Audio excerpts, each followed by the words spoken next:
Une odeur de brûlé envahit soudainement le garage, comme si un fil électrique avait pris feu quelque part dans le mur. La lumière clignota et la petite lampe rouge de la caméra bon marché qu'il venait d'installer s'alluma pendant une seconde, plus brillante qu'elle n'aurait dû l'être. L'homme resta immobile, à l'écoute. Aucun craquement, aucun bruit, seulement le silence humide du béton.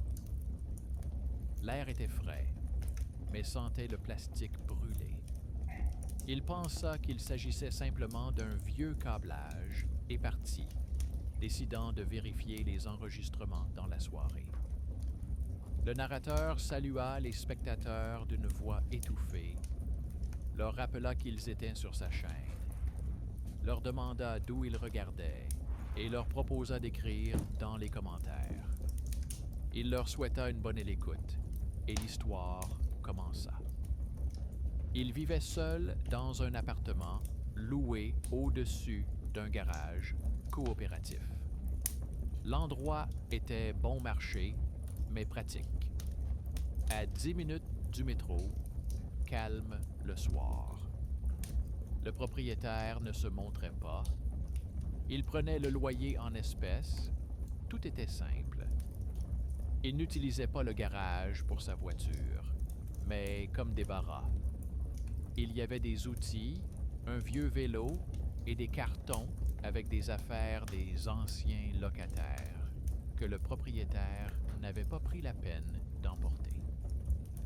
Ces dernières semaines, des traces de saleté étaient apparues près de la porte, comme si quelqu'un y était entré pendant la nuit.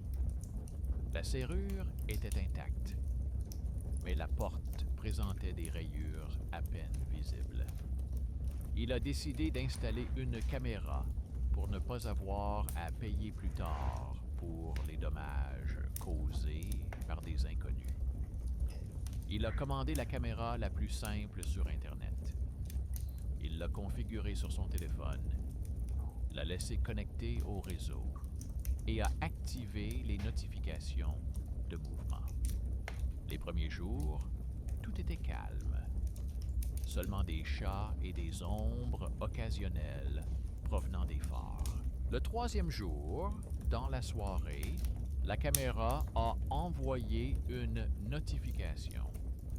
Mais lorsqu'il a ouvert la vidéo, il a remarqué quelque chose d'étrange. Sur l'enregistrement, on le voyait entrer dans le garage, allumer la lumière et poser une boîte dans un coin. Seulement, ce jour-là, il avait travaillé tard et n'avait installé la caméra que 3 jours auparavant. Au début, il a pensé qu'il s'agissait d'un bug, un ancien fichier, un test, peut-être une erreur de date. Mais il se souvenait avoir formaté la carte mémoire qui était vide. Et surtout, sur la vidéo, il portait sa veste, celle-là même qui était suspendue près de la porte. Il reconnaissait ses mouvements, sa démarche, son habitude de fermer la porte avec son épaule. Tout semblait absolument réel. Il a regardé la date de l'enregistrement, 3 jours avant l'installation. À ce moment-là, la caméra n'existait pas encore. Il se rendit immédiatement au garage. La lumière n'était pas allumée. L'ampoule au plafond était à peine vivante. Mais il aperçut un coin poussiéreux, celui où se trouvait la boîte sur la vidéo. Elle était bien là, un carton gris, légèrement aplati, entouré de rubans adhésifs. À en juger par la poussière, elle était là depuis longtemps. Il n'a pas tout de suite osé l'ouvrir. Il a pris une photo, a pensé appeler le propriétaire, mais a finalement décidé de la forcer avec un couteau. À l'intérieur, il y avait une vieille clé USB sans marque et aussi une feuille de papier, jaunie et vide, comme rongée par l'humidité. Une fois chez lui, il a inséré la clé USB dans son ordinateur portable. Elle contenait 5 vidéos. Les 4 premières étaient des images ordinaires du garage, sans personne. La dernière s'intitulait Archive. Elle montrait la même pièce, mais sous un angle différent, comme si la caméra était placée légèrement plus haut. Au début, l'image était statique, pendant 1 minute ou 2. Puis il est apparu à l'écran, il est entré dans le garage, s'est tourné vers la caméra, comme s'il écoutait quelque chose, puis s'est brusquement retourné, hors du champ de la caméra. L'enregistrement montrait quelqu'un s'approchant de lui par derrière. La silhouette était floue, hors de focus, mais clairement humaine. Puis, l'image s'est interrompue. Il est resté assis, sans respirer, jusqu'à ce que l'écran s'éteigne. Au début, il a pensé qu'il s'agissait d'un montage, peut-être un ancien fichier provenant des anciens locataires. Il a cherché l'emballage de la caméra pour vérifier le numéro de série. Dans la boîte, il y avait la garantie, le ticket de caisse avec le nom du vendeur et l'adresse d'un entrepôt situé en périphérie. Au dos, il remarqua une ligne écrite à la main, Réinstallation. À côté, une signature étrangère. Il n'y avait pas prêté attention auparavant, pensant qu'il s'agissait d'une note de service. Il se dit alors, réinstallation signifie que la caméra était déjà installée quelque part auparavant. Il entra dans le chat de la coopérative et parcourut les messages.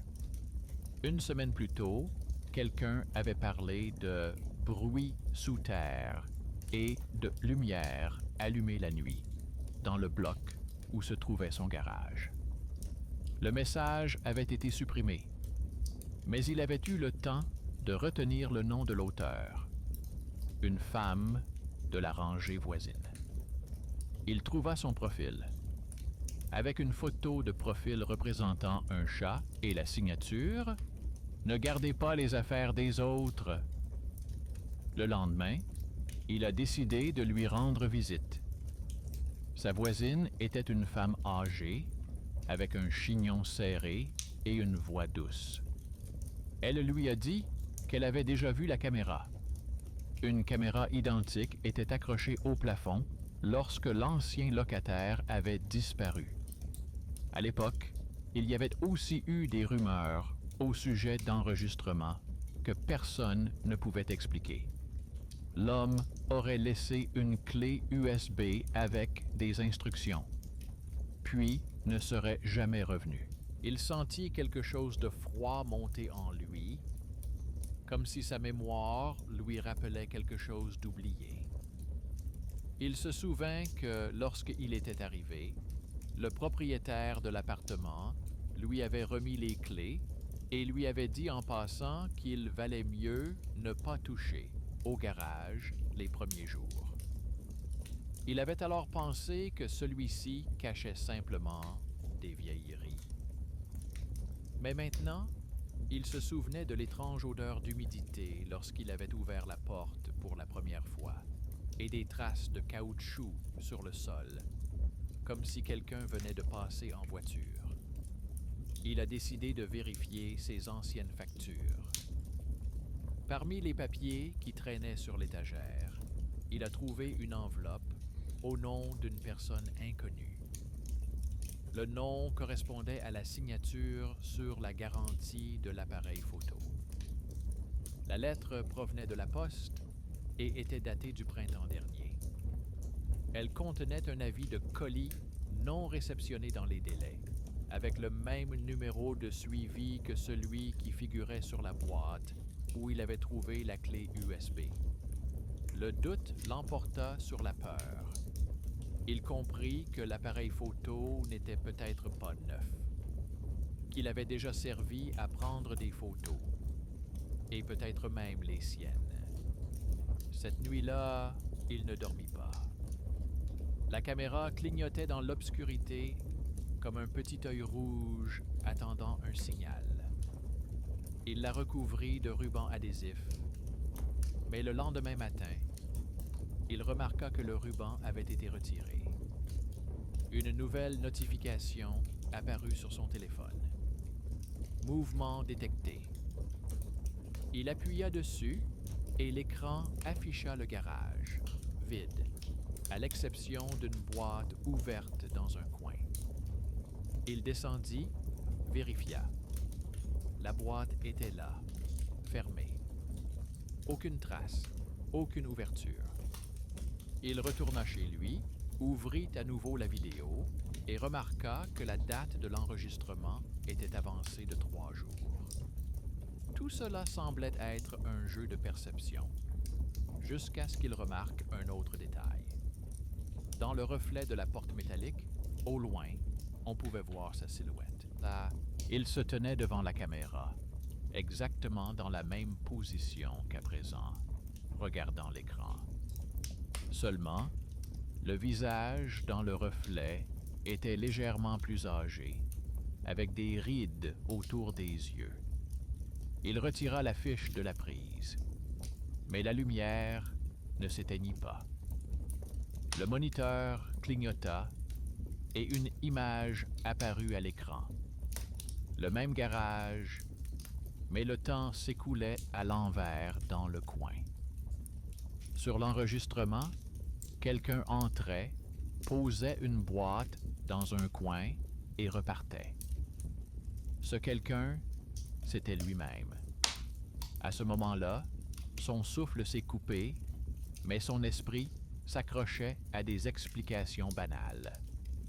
Peut-être que la date était décalée, peut-être que la caméra enregistrait en boucle. Mais les chiffres à l'écran continuaient obstinément à remonter dans le temps. Il décida d'appeler le propriétaire de l'appartement.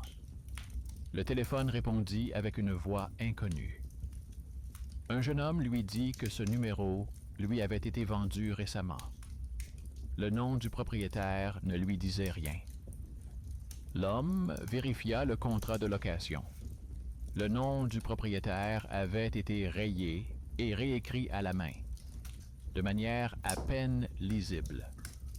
En bas, il y avait une signature exactement la même que celle figurant sur la garantie de la caméra. Il retourna chez sa voisine, mais la porte était fermée à clé. Sur la poignée, il y avait un mot. Ne le ramenez pas. La lettre semblait vieille.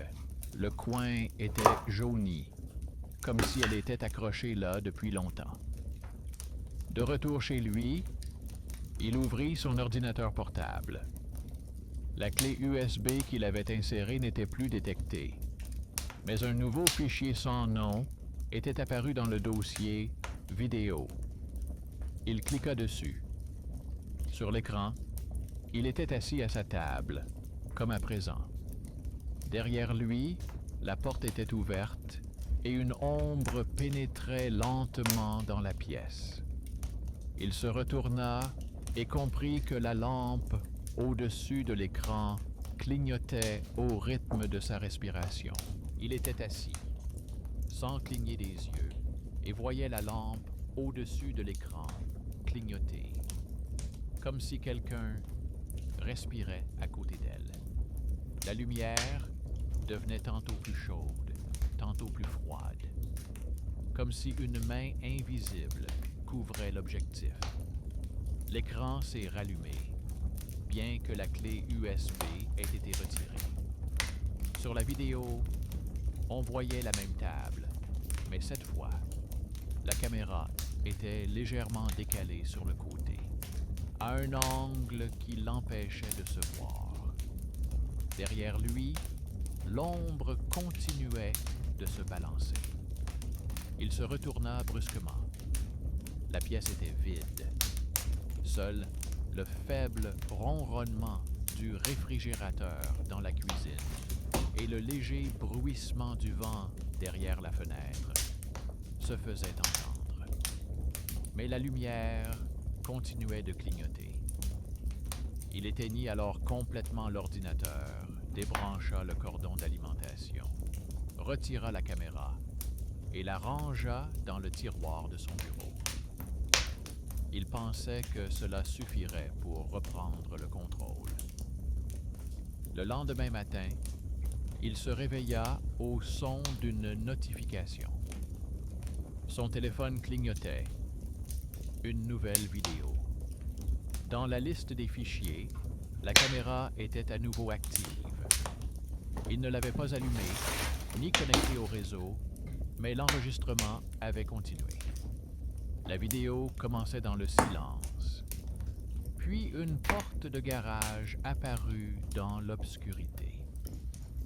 Elle s'ouvrit lentement, comme si quelqu'un la poussait de l'intérieur.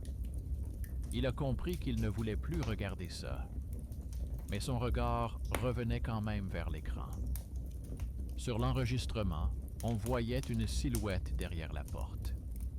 Elle était floue, mais on devinait ses mouvements. L'inclinaison de la tête, la démarche. Le même pull. Seulement, sous l'aisselle, il y avait une boîte ficelée. Et lorsque la silhouette disparut du cadre, il remarqua dans un coin le reflet de quelque chose de métallique. Une vieille clé à molette, celle qu'il avait perdue une semaine auparavant. À présent, la peur était devenue physique. Il sentait le froid lui parcourir l'échine, comme si son corps comprenait ce que son esprit refusait encore d'admettre. Il décida d'agir de manière rationnelle, vérifier d'où la caméra pouvait être alimentée. Peut-être y avait-il encore d'anciennes lignes dans l'appartement qui la reliaient au réseau. Il se dirigea vers le tableau électrique, ouvrit le panneau et examina les fils. Tout semblait normal, jusqu'à ce qu'il remarque entre les câbles un petit adaptateur soigneusement fixé avec du ruban isolant. Il était recouvert d'une couche de poussière séchée et portait des lettres presque effacées. Revers. Il ne savait pas ce que cela signifiait, mais cet élément ne semblait clairement pas être du genre de ceux que l'on trouve dans les foyers. À ce moment-là, on sonna à la porte. Il sursauta, posa le tournevis et alla ouvrir. Sur le seuil se tenait un homme d'une cinquantaine d'années, vêtu d'un uniforme de coursier sans logo. Il tenait un paquet dans ses mains et le tendit sans un mot. Sur l'étiquette figurait son nom, mais la date d'expédition était ancienne, datant d'1 an. La signature de l'expéditeur était le même nom que celui figurant sur le bon de garantie. Il déballait le colis à l'intérieur. À l'intérieur se trouvait un disque dur fin dans un sac à bulles et une courte lettre sur du papier gris. Elle ne comportait que quelques lignes. Si vous voyez ceci, cela signifie que le cycle n'est pas interrompu. N'ouvrez pas le fichier marqué d'1. Conservez-le jusqu'à la fin de l'enregistrement. Il n'y avait pas de signature. Il ne savait pas ce que cela signifiait, mais il avait de plus en plus l'impression que l'histoire dans laquelle il était impliqué avait commencé bien avant lui. Il se souvint des paroles de sa voisine. L'ancien locataire avait disparu. Peut-être était-il l'expéditeur du colis. Il inséra le disque dans son ordinateur portable. Il contenait effectivement 5 fichiers. Les 4 premiers étaient des journaux techniques, rien de spécial. Le 5e s'appelait 1. Il ne l'ouvrit pas. Il ferma tout, retira le disque, le posa sur l'étagère et s'assit, essayant de comprendre comment se sortir de cette impasse. Mais quelque chose le démangeait au fond de son esprit. Le désir de regarder, de se convaincre. La peur humaine cherche toujours à être confirmée. Vers le soir, il entendit quelqu'un s'affairer en bas, près du garage. Des bruits de pas, des cliquetis métalliques. Il regarda par la fenêtre. Dans la pénombre, il aperçut la silhouette d'un homme vêtu d'une veste identique à la sienne. La silhouette ouvrit le portail, entra et disparut dans l'obscurité. Il attrapa sa veste, ses clés et courut en bas. Le garage l'accueillit avec la même odeur d'humidité et de fer. La lumière ne s'alluma pas, mais l'ampoule au plafond brillait régulièrement, comme si quelqu'un venait de la remplacer. Le coin où se trouvait la boîte était vide. Seule une empreinte rectangulaire était visible dans la poussière. Il s'enfonça plus profondément dans le garage, ses pas résonnant dans les murs en béton. Soudain, quelque chose brilla dans le coin. Une clé USB, identique à la première, mais marquée au marqueur « Répétition ». Il comprit qu'il se trouvait à l'endroit même où la vidéo avait commencé. La caméra était suspendue plus haut, sur un support. Il ne l'avait pas mise là, mais le fil était branché à la prise et la lampe clignotait. Il leva la tête. L'objectif était dirigé droit vers lui. Son téléphone s'alluma à nouveau. Notification. Mouvement détecté. Il ouvrit l'enregistrement et se vit debout dans le garage, tenant son téléphone et regardant l'objectif. Sur la vidéo, il semblait un peu plus âgé, le regard fatigué, les lèvres bougeant comme s'il disait quelque chose. Il a essayé d'éteindre le téléphone, mais l'écran ne répondait pas. Soudain, l'enregistrement changea. Il y avait maintenant une autre personne, grisonnante, vêtue des mêmes habits. Elle ouvrait une boîte, en sortait une clé USB et regardait la caméra. Sur la table, il y avait une photo. Il regarda de plus près. C'était lui sur la photo, et la date griffonnée au stylo indiquait l'année dernière. Ce n'est qu'à ce moment-là qu'il comprit que cet homme était l'ancien locataire. Il se mit à chercher sur Internet à partir du nom figurant sur la garantie, du prénom et de l'adresse de l'entrepôt. Il trouva une note dans les archives d'un ancien journal. Le propriétaire d'un service de vidéosurveillance a disparu, soupçonné de manipulation frauduleuse des archives. Pas de photos, pas de détails, juste un texte laconique. Mais la date de la disparition correspondait à celle indiquée sur l'enveloppe qu'il avait trouvée chez lui. Tout a alors commencé à s'éclaircir. Les caméras ne se contentaient pas d'enregistrer. Elles synchronisaient les fichiers dans le temps, laissant des traces des réglages précédents. Quelqu'un expérimentait le ralentissement du signal, peut-être avec un enregistrement inversé, peut-être même avec une boucle. Mais une fois que la caméra était allumée, l'image ne s'arrêtait pas. Elle attendait simplement que le spectateur rattrape l'événement. Il se souvint d'une phrase dans la lettre N'ouvrez pas le fichier marqué d'1. Mais c'est précisément ce désir qui était devenu insupportable. Il est rentré chez lui. De la pluie tombait derrière la fenêtre. La lampe sur la table tremblait à cause du courant d'air. Il a allumé son ordinateur portable, inséré le disque, placé le curseur sur le fichier 1 et cliqué.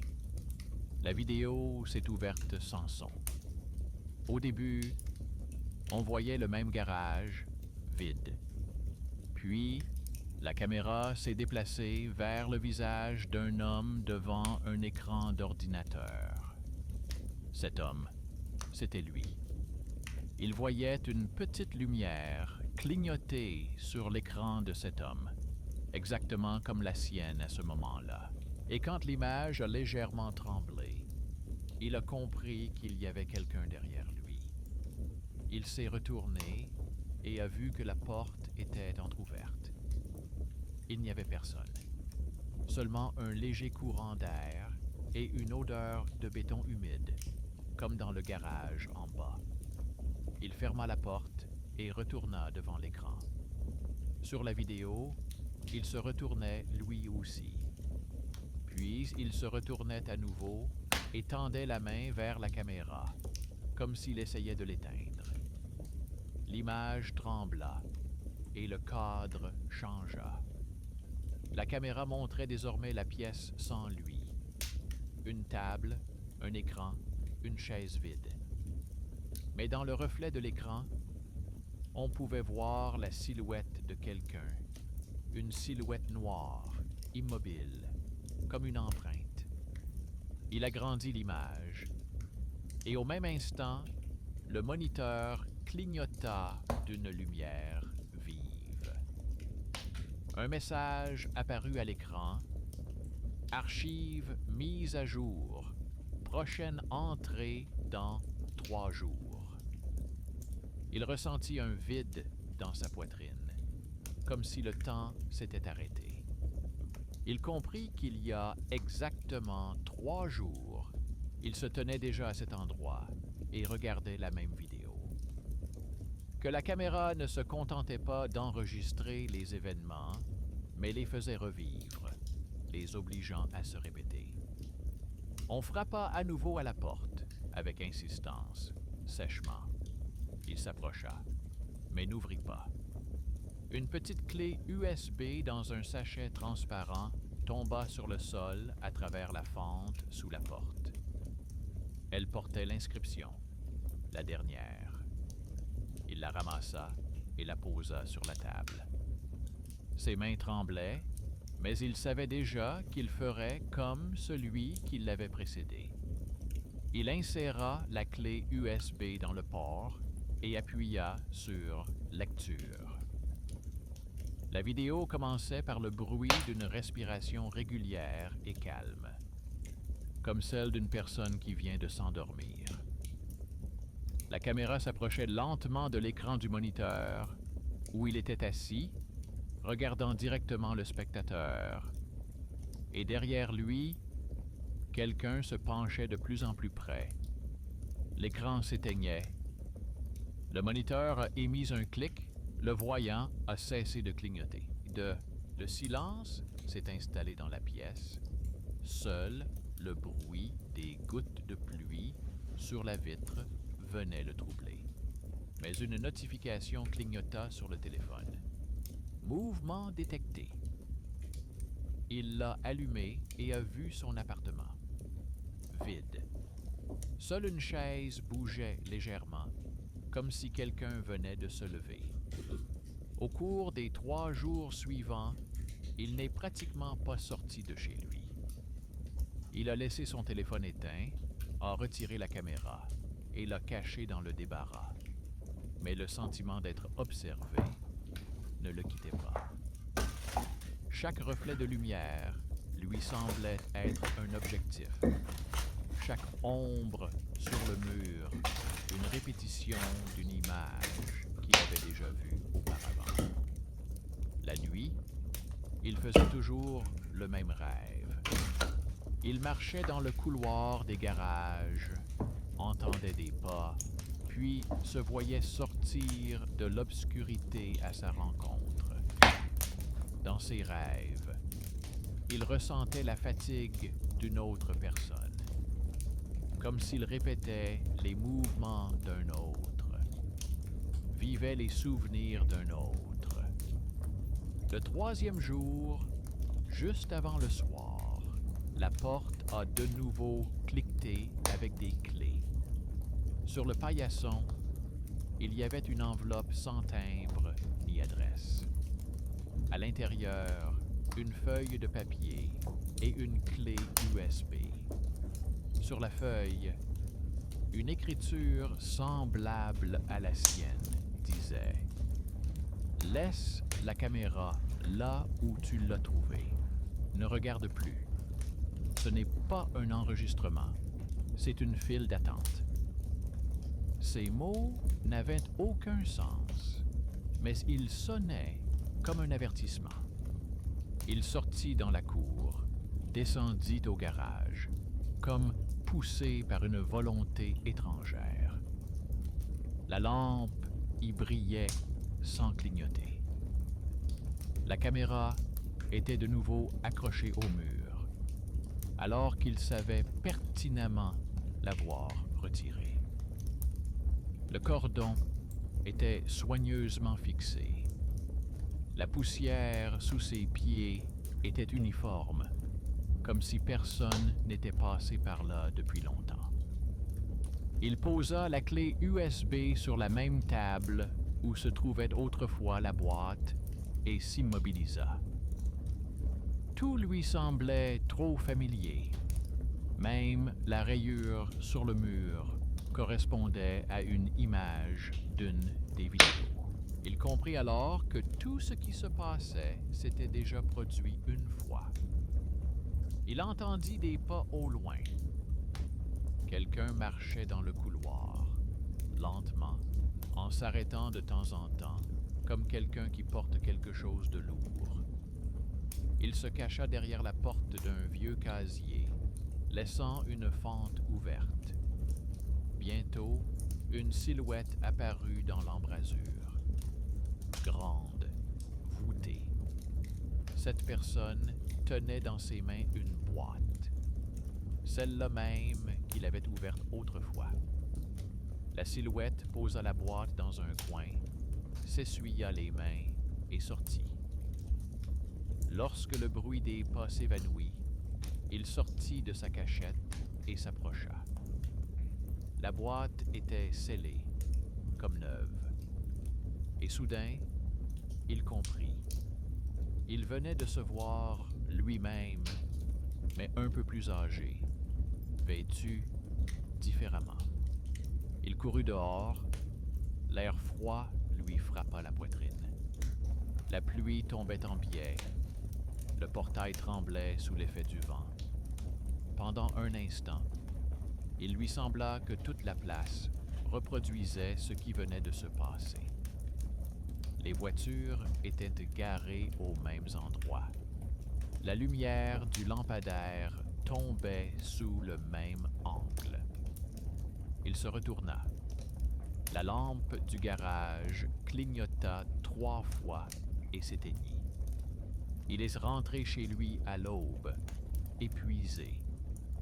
L'écran de son ordinateur était allumé, alors qu'il ne l'avait pas allumé. À l'écran, un appel vidéo. Expéditeur. Contact inconnu, sans photo. Il appuya sur « Accepter ». Pendant quelques secondes, il n'y eut que du bruit, puis une voix féminine. Rauque, fatiguée. Elle dit qu'elle avait vu sa vidéo et qu'elle savait où la caméra avait été installée. Il lui a demandé qui elle était, mais elle lui a simplement répondu « Juste une voisine. Moi aussi, je l'ai regardée une fois. » Elle lui a raconté qu'elle avait vécu dans ce même immeuble il y a quelques années. À l'époque, un système de surveillance avait été installé dans la cave et un technicien avait emporté chez lui un boîtier défectueux. Après cela, il a commencé à vivre les mêmes choses étranges. Des enregistrements du passé, des coïncidences, des bruits de pas. Puis il a disparu. Une nouvelle famille s'est installée à sa place et tout s'est répété jusqu'à ce que l'immeuble soit racheté pour être rénové. Selon elle, le garage est le seul endroit où l'ancienne ligne électrique a été conservée. Il a compris, la caméra ne se contentait pas d'enregistrer, elle laissait l'écho des personnes qu'elle voyait. Leurs mouvements, leurs choix, leurs peurs. Et tous ceux qui la rebranchaient devenaient partie intégrante de ce même circuit. La femme a dit qu'il était possible de briser le cycle. Pour cela, il fallait éteindre la caméra au moment où elle montrait le caméraman lui-même. Mais le risque était énorme. L'un des deux restera. Elle n'a pas expliqué ce que cela signifiait. Elle a seulement ajouté qu'elle avait vu l'ancien locataire le faire et qu'il n'était plus là maintenant. Il lui a demandé pourquoi elle l'aidait. Elle a répondu qu'un jour, cet homme avait sauvé son fils en le sortant d'un sous-sol enfumé lorsque l'ancienne installation électrique avait pris feu. Elle avait alors promis de lui rendre l'appareil si elle en avait un jour l'occasion. Il comprit, voilà le lien caché qui revenait du passé. L'ancien locataire, son bienfaiteur, l'aidait maintenant par l'intermédiaire de cette femme. Il la remercia, raccrocha et resta longtemps assis dans le silence. La décision avait déjà mûri en lui. Tout arrêté. Le soir, il redescendit. La caméra était toujours à sa place. Son voyant rouge brillait dans l'obscurité. Il alluma son téléphone et le dirigea vers l'image. Sur l'écran, il se voyait debout en face de lui, le téléphone à la main. Son cœur battait à tout rompre. Il se souvint des paroles de la femme. « Éteignez-la quand vous vous voyez. » Il leva la main, toucha le câble, et à ce moment-là, l'image trembla. Sur l'écran, la silhouette fit le même mouvement. Puis, comme s'il avait quelques secondes d'avance sur lui, l'homme dans la vidéo tendit la main vers la caméra et couvrit l'objectif de sa paume.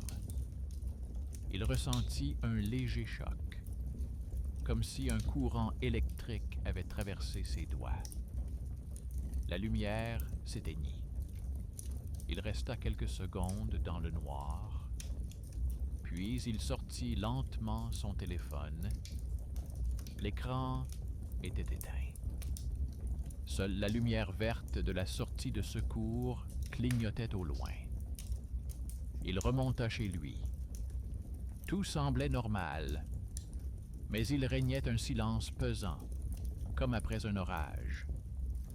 Sur la table se trouvait une clé USB, celle-là même qui portait l'inscription « Dernière ». Il ne se souvenait pas l'avoir prise avec lui. Il la prit dans ses mains, la retourna, et vit une nouvelle inscription griffonnée avec l'ongle. « Regarde ». Il alluma son ordinateur portable. Une vidéo apparut à l'écran. Un garage, une caméra, et dans le cadre, sa voisine, la femme qui avait appelé. Elle se tenait debout près d'une table et disait quelque chose, mais il n'y avait pas de son. Puis elle leva la tête et regarda droit dans l'objectif, comme si elle le voyait à travers l'écran. Une silhouette apparaît à l'arrière-plan. Un homme vêtu de gris. Il s'approche d'elle et pose sa main sur son épaule. La femme se retourne et il reconnaît son propre visage, mais plus âgé. À ce moment-là, il comprit que le cycle ne s'était pas interrompu. Il avait simplement continué, comme un autre fragment de l'enregistrement. Dehors, derrière la fenêtre, quelqu'un montait les escaliers. Ses pas étaient légers et réguliers. Il éteignit la lumière et s'assit dans l'ombre, sentant le froid envahir lentement la pièce. Dans le coin de l'écran, une icône de notification clignota. Mouvement détecté. Nouvel enregistrement sauvegardé. Il appuya dessus et l'écran afficha l'entrée. Une voisine se tenait dans l'escalier, une boîte ficelée à la main. Elle leva les yeux comme si elle savait exactement qu'il la regardait. Il ne savait pas combien de temps il était resté assis dans le noir. Le bruit des pas derrière la porte s'était fondu dans le grondement sourd de la pluie, et la pièce lui semblait étrangère, familière seulement grâce aux lueurs qui passaient par la fenêtre. Sur l'écran, l'image de sa voisine était figée. Elle se tenait dans l'escalier, toujours avec la même boîte, et son regard, même à travers le grain de l'enregistrement, n'était pas dirigé vers l'objectif, mais vers lui. Direct, fatigué, mais déterminé. Il essaya de rembobiner l'enregistrement, mais le curseur ne bougeait pas. Il éteignit alors l'écran, mais celui-ci se ralluma tout seul. La vidéo avait changé. La caméra filmait désormais l'intérieur du garage, depuis un angle bas. Un faisceau de lampes torches balayait le sol. Quelqu'un se déplaçait lentement dans l'obscurité. Il reconnut la démarche. C'était lui. La silhouette s'approchait du mur où était auparavant accrochée la caméra. La main dans le cadre s'étirait vers l'avant. Une égratignure brillait sur le poignet, exactement comme celle qu'il avait maintenant. La silhouette se retourna et il vit son visage, légèrement plus âgé, marqué par la fatigue, due au manque de sommeil et à une tension constante. Le visage regardait droit vers la caméra et semblait dire sans un mot « Arrête ». Dehors, la porte d'entrée claqua. Il se leva d'un bond, regarda par le judas. L'escalier était vide. Mais en bas, dans le couloir sombre, une faible lumière de lanterne montait. Une idée lui traversa l'esprit. Sa voisine. Il descendit lentement, marche après marche. L'air sentait la poussière et le fer. À l'entrée du sous-sol, une vieille lampe à la flamme vacillante était allumée. Plus loin, un couloir étroit en béton. Au bout, la porte du garage, entr'ouverte. La voisine se tenait à l'intérieur. La même boîte était posée sur la table. Et devant elle, des dizaines de clés USB étaient disposées, toutes avec des inscriptions différentes. 1. Répétition. Fin. Archive. Elle ne fut pas surprise lorsqu'il entra. Elle dit doucement, comme si elle poursuivait la conversation qui avait déjà commencé. Elle avait compris qui il était. Ses mains tremblaient, mais sa voix était calme. Elle expliqua que plusieurs années auparavant, ce garage appartenait à son frère. Il travaillait comme technicien et installait des caméras de surveillance dans de vieilles maisons. Un jour, il reçut une commande. Tester un système expérimental de synchronisation capable de reconstituer des événements à partir de signaux résiduels. Cela ressemblait à une blague d'ingénieur. Mais ensuite, des dysfonctionnements sont apparus. Les caméras enregistraient des actions que personne n'avait commises. Les gens se voyaient avant que les événements ne se produisent. Son frère a essayé d'éteindre le système et a disparu. Depuis lors, elle venait chaque année dans cette maison pour vérifier si la ligne électrique était toujours active. Elle trouvait toujours de nouvelles traces, de nouveaux enregistrements, de nouveaux occupants. Tous suivaient le même chemin. Caméra, clé USB, garage, disparition. Maintenant, disait-elle, le cycle avait atteint sa limite. La caméra avait enregistré tout ce qu'elle pouvait. Le dernier fragment était le sien. Si l'alimentation était coupée maintenant, toutes les archives seraient effacées. Mais le prix à payer était que quelqu'un resterait à l'intérieur. L'un de ceux qui avaient été enregistrés en dernier. Il comprit, pour qu'elle puisse boucler la boucle, quelqu'un devait remplacer son frère. La caméra exigeait la présence d'un opérateur qui deviendrait le dernier plan.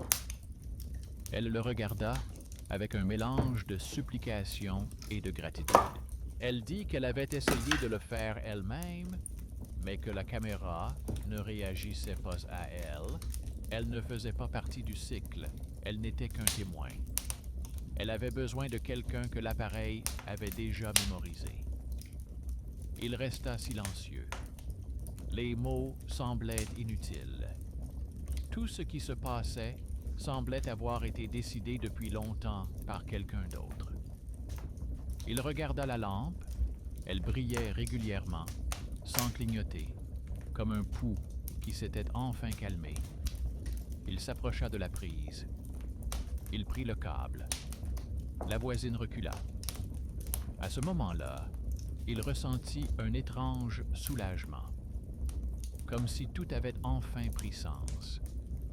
Ce n'était ni de la peur, ni du fatalisme, mais simplement la compréhension que chaque enregistrement nécessite un dernier plan. Il lui dit, doucement, presque dans un murmure, pour qu'elle s'en souvienne. Si tout fonctionnait, elle devait sortir les clés USB et les brûler. Elle acquiesça. Il débrancha le câble. Un flash aveuglant lui frappa les yeux. La lampe explosa dans un craquement sec. Tout fut plongé dans l'obscurité.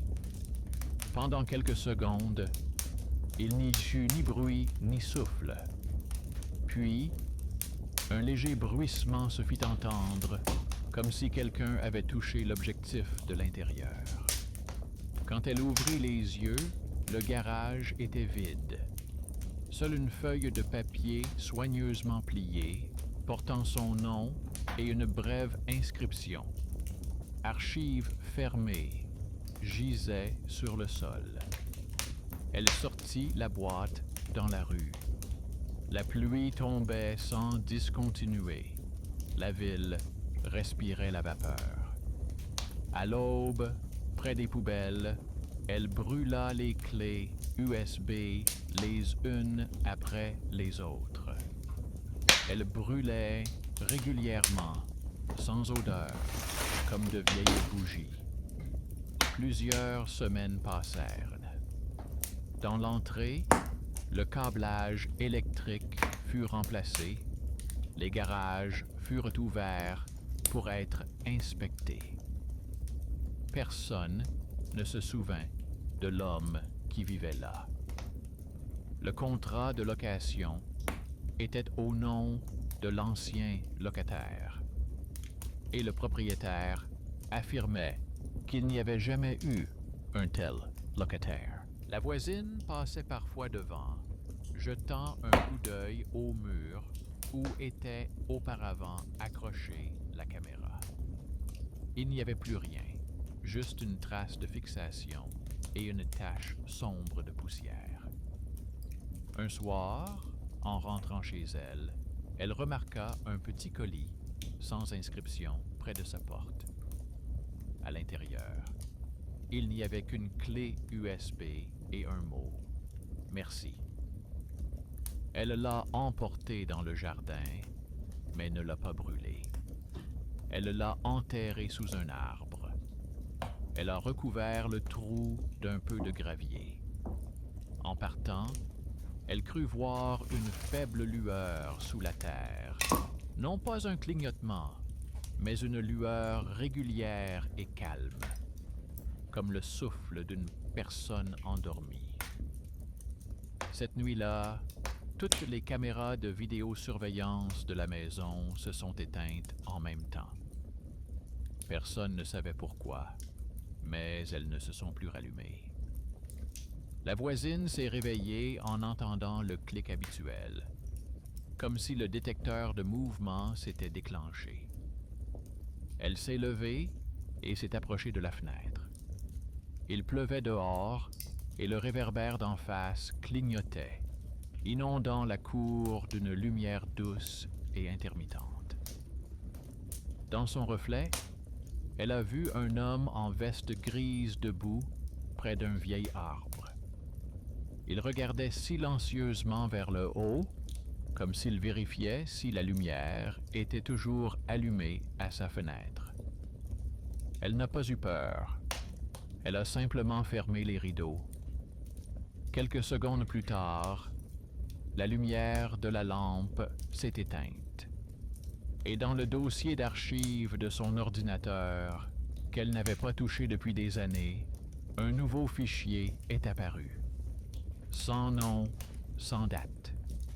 Quand elle l'ouvrit, l'écran était noir. Seule une inscription scintillait discrètement en bas. Enregistrement terminé.